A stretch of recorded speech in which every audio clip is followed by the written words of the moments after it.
नमस्कार दोस्तों, एनएस ज्योतिष में आपका फिर से स्वागत है। आज हम बात करेंगे मिथुन लग्न यानी कि जेमिनी एसेंडेंट में गुरुदेव जब वक्री होंगे तो उनका प्रभाव आपके जीवन पर क्या पड़ेगा, ये हम लोग जानने का प्रयास करेंगे। देखिए, ये वाला जो भाव होता है, इस भाव को लग्न भाव कहते हैं। इस भाव पे अगर 3 नंबर लिखा हुआ है तो ये मिथुन लग्न वाले जातकों की पत्रिका है। देखिए, गुरुदेव जो आपके वक्री हो रहे हैं ना, आपके 12वें भाव में वक्री हो रहे हैं और 9 अक्टूबर के दोपहर 12:33 से 4 फरवरी के दोपहर 3:09 तक वे वक्री रहेंगे। यानी कि 118 दिन के लिए गुरुदेव आपके वक्री रहने वाले हैं आपके 12वें भाव में। आइए हम लोग ये जानने का प्रयास करते हैं कि कोई भी ग्रह वक्री कब और कैसे होता है। तो ग्रह जब सामान्य गति से चलता है तो उसे मार्गी ग्रह कहते हैं, और वही ग्रह जब तीव्र गति से चलता है तो उसे अतिचारी ग्रह कहते हैं। और इसी तीव्रता से अगर वह ग्रह पीछे की ओर जाता हुआ दिखाई दे तो उसे वक्री ग्रह कहते हैं। देखिए दोस्तों, वास्तव में कभी भी ग्रह पीछे या उल्टे नहीं जाते हैं। उसकी गति के कारण यह आभास होता है कि वह ग्रह पीछे की ओर चल रहा है, और इसी आभास को ग्रह का वक्री होना कहा जाता है। यानी कि कोई भी ग्रह वक्री तब होता है जब वह सूर्य से मैक्सिमम दूरी पर होता है और पृथ्वी के काफी निकट भी आ जाता है और पृथ्वी की गति से थोड़ा कम गति पाता है, और इसीलिए ऐसा लगता है कि वह ग्रह पीछे की तरफ चल रहा है। क्योंकि वक्री ग्रह पृथ्वी के निकट आ जाता है और पृथ्वी के निकट कोई भी ग्रह रहेगा तो उसका प्रभाव पृथ्वी पर अधिक रहेगा। पृथ्वी पर अधिक प्रभाव पड़ने के कारण उस ग्रह को वक्री ग्रह कहते हैं, और इसीलिए वक्री ग्रह बलवान भी होता है। तो देखिए, गुरुदेव जो आपके विराजमान हो रहे हैं, जैसा कि मैंने आपको बताया, आपके 7वें भाव के स्वामी हैं और आपके 10वें भाव के स्वामी हैं, जो कि आपके 12वें भाव में विराजमान है। 1 मई 2024 से और 14 मई 2025 तक विराजमान रहेंगे। देखिए, अभी थोड़ा पीछे जाते हैं। गुरुदेव आपके 12वें भाव में विराजमान हुए 1 मई 2024 से। तो 1 मई 2024 से आपकी स्पाउस को लेकर के आपके खर्चे बढ़े होंगे। आपकी स्पाउस खर्चीली रह रही होगी, भागीदारी में आपके खर्च बढ़ रहे होंगे।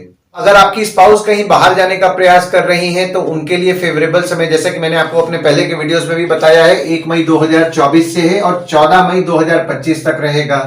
भागीदारी के साथ कहीं बाहर जाने का प्लान कर रहे हैं, यानी कि विदेश यात्रा करने का प्लान कर रहे हैं, तो भी आपके लिए फेवरेबल समय 1 मई 2024 से रह रहा है।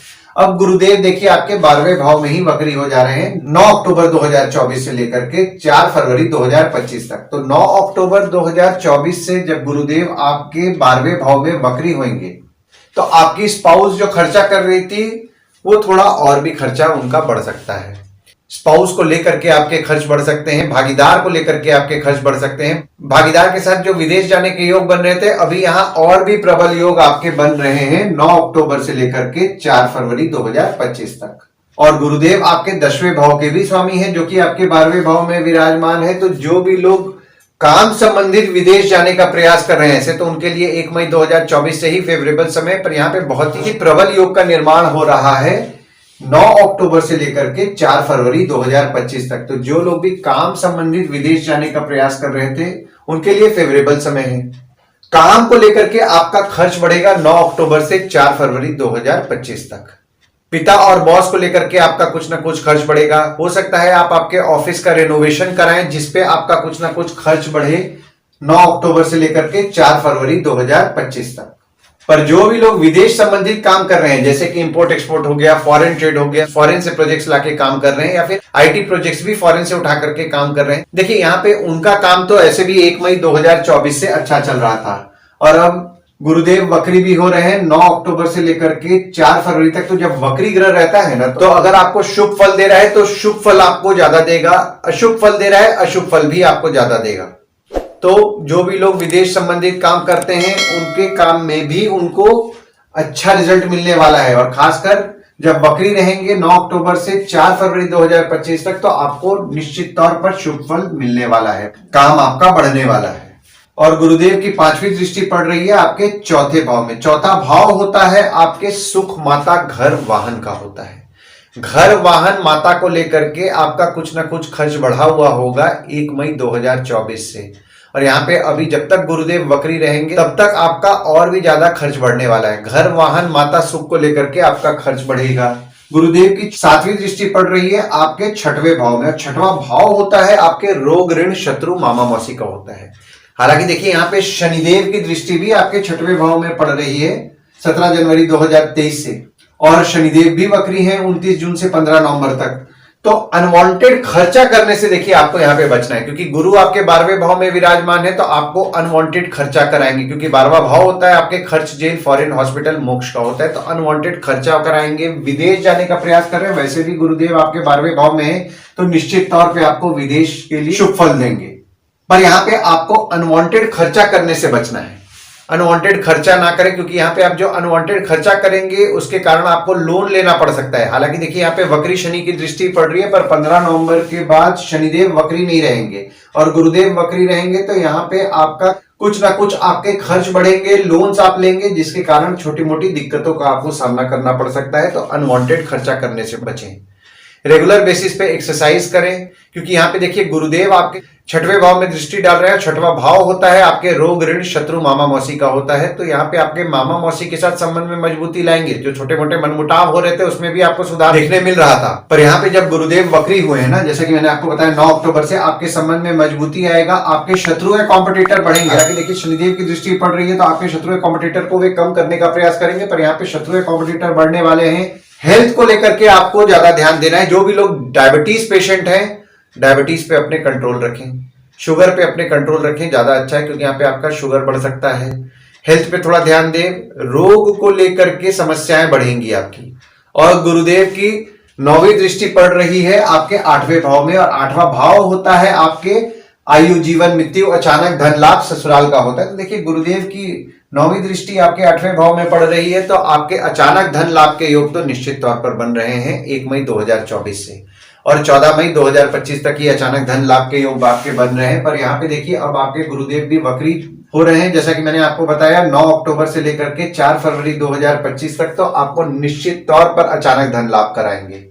आपके ससुराल वालों के साथ संबंध में मजबूती आएगा। बस यहाँ पे देखिए मंगल की दृष्टि आपके 8वें भाव में पड़ रही है, तो आपके ससुराल वाले स्वभाव में थोड़ा एग्रेसिव रह सकते हैं 26 अगस्त से पूरे सितंबर के महीना में। तो देखिए यहाँ पे जब तक मंगल की दृष्टि पड़ रही है, यानी कि मंगल जब तक आपके लग्न पे विराजमान है, आपको भी क्रोध ज्यादा आएगा। क्रोध पे नियंत्रण रखना है, क्रोध अनवांटेड नहीं करना है। ससुराल वालों के साथ विवाद से बचें। और मंगल जैसा कि मैंने आपको बताया आपके लग्न पे ही विराजमान है, तो यहाँ पे आपको क्रोध ज्यादा आएगा, क्रोध पे नियंत्रण रखने का प्रयास करें। हालांकि देखिए मंगल आपके लग्न पे विराजमान है, तो आपके कॉन्फिडेंस को बढ़ाएंगे, आपके पराक्रम को बढ़ाएंगे, बस आपको आपके क्रोध पे नियंत्रण रखना है। और मंगल की 4थी दृष्टि पड़ रही है आपके 4थे भाव में। 4था भाव जैसा कि मैंने आपको बताया आपकी माता, घर, वाहन का होता है। माता से विवाद से आपको बचना है, क्योंकि यहाँ पे देखिए माता और स्पाउस दोनों से आपके विवाद होने के योग बन रहे हैं, तो माता और स्पाउस दोनों से विवाद से बचना है आपको। और शनिदेव आपके 9वें भाव में विराजमान है, और शनिदेव आपके 8वें भाव के भी स्वामी हैं, जो कि आपके 9वें भाव में विराजमान है। देखिए 9वां भाव जो होता है ना, वो होता है आपके भाग्य, धर्म, जीजा, साली, साला, छोटे भाई के स्पाउस का होता है। और शनिदेव आपके 9वें भाव में ही विराजमान है 17 जनवरी 2023 से 29 मार्च 2025 तक, और 29 जून से लेकर के 15 नवंबर तक शनिदेव वक्री भी हैं। तो पूजा आपके लिए फलदायी रहेगी। हालांकि देखिए यहाँ पे आपका भाग्य आपका साथ देगा, पर कभी कभी आप आपके भाग्य में कमी महसूस कर सकते हैं, पर आपके ससुराल वाले आपके लिए लकी रहेंगे। पूजा आप रेगुलर बेसिस पे कीजिएगा, पूजा आपके लिए बहुत ज्यादा फलदायी रहने वाली है। पूजा आप रेगुलर बेसिस पे कीजिए, क्योंकि शनिदेव आपके 9वें भाव में विराजमान हो रहे हैं, तो आपको भाग्यशाली तो निश्चित तौर पर बना रहे हैं। और शनिदेव की 3री दृष्टि पड़ रही है आपके 11वें भाव में, और 11वां भाव होता है आपके आय, यानी कि इनकम, दोस्त, पहचान के लोग, कम्युनिकेशन, बड़े भाई बहन का होता है। तो देखिए शनिदेव की 3री दृष्टि पड़ रही है आपके 11वें भाव में, तो यहाँ पे आपको इनकम में थोड़ी बहुत बाधाओं का आपको सामना करना पड़ सकता है। हालांकि देखिए आपके 11वें भाव के स्वामी है मंगल, जो कि आपके लग्न पे विराजमान हो रहे हैं, तो आपको बड़े भाई बहन, दोस्त, पहचान के लोग से छोटे मोटे मनमुटाव होने की संभावनाएं बन रही हैं, मनमुटाव से बचें। हालांकि देखिए मंगल जो है आपके 11वें भाव के ही स्वामी हैं, जो कि आपके लग्न पे विराजमान हो रहे हैं। 26 अगस्त से पूरे सितंबर के महीना में विराजमान रहेंगे, तो आपके पराक्रम को बढ़ा रहे हैं, आपको मान सम्मान की प्राप्ति करा रहे हैं। और ये जो पीरियड आपका रहेगा ना 26 अगस्त से सितंबर के महीना में, आपके इनकम को लेकर के भी आपको शुभ फल प्रदान करेंगे। वहीं शनिदेव की 7वीं दृष्टि पड़ रही है आपके 3रे भाव में, और 3रा भाव होता है आपके स्वयं के पराक्रम, धैर्य, छोटे भाई बहन, पड़ोसी, डेली के प्रवास का होता है। तो 3रे भाव में शनिदेव दृष्टि डाल रहे हैं, तो आपके पराक्रम में थोड़ी बहुत कमी महसूस करा सकते हैं। पर मंगल जब तक आपके लग्न पे विराजमान है, यानी कि 26 अगस्त से लेकर के पूरे सितंबर के महीना में, आपके पराक्रम में आप कमी नहीं महसूस करने वाले हैं। पर आपके छोटे भाई बहन, पड़ोसी से आपके मनमुटाव होने की संभावनाएं बन रही है, मनमुटाव से बचें। और शनिदेव की 10वीं दृष्टि पड़ रही है, जैसा कि मैंने आपको बताया आपके 6वें भाव में ही 10वीं दृष्टि पड़ रही है और गुरु की दृष्टि पड़ रही है। तो 15 नवंबर के बाद से आपके शत्रु बढ़ेंगे। 15 नवंबर के पहले देखिए आपके शत्रु कम ज्यादा होंगे, खासकर अक्टूबर से नवंबर का जो महीना रहेगा ना, इस समय आपके शत्रु थोड़े कम ज्यादा होंगे, पर 15 नवंबर के बाद से आपके शत्रु बढ़ेंगे। तो इस चीज का आपको ध्यान देना है। टफ कंपटीशन का आपके काम में सामना करना पड़ सकता है। देखिए ओवरऑल अगर मैं देखूं ना, गुरुदेव आपके 12वें भाव में विराजमान हो रहे हैं ना, तो आपको सावधानी क्या क्या रखनी है पहले मैं आपको ये बता देता हूं। अनवांटेड खर्चे से बचना है, पैसे सोच समझ के खर्च कीजिए, लोन लेने से बचें। काम को लेकर के थोड़ी बहुत समस्याएं उत्पन्न होंगी, पर जो भी लोग विदेश संबंधित काम करते हैं उनके काम से उनको निश्चित तौर पर लाभ कराएंगे। विदेश जाने का प्रयास कर रहे हैं, विदेश जाने में आपको शुभ फल प्रदान कराएंगे। तो आशा करता हूं इस वीडियो में दी हुई जानकारी आपको पसंद आई होगी। अगर आप हमें YouTube पे देख रहे हो और ये वीडियो आपको पसंद आया हो तो इस वीडियो को लाइक कीजिए, चैनल को सब्सक्राइब कीजिए, नोटिफिकेशन बेल जरूर दबाइए। और अगर आप हमें फेसबुक पेज पे देख रहे हैं तो फेसबुक पेज को लाइक कीजिए और फॉलो कीजिए। धन्यवाद दोस्तों, कल फिर मिलेंगे एक नए वीडियो के साथ।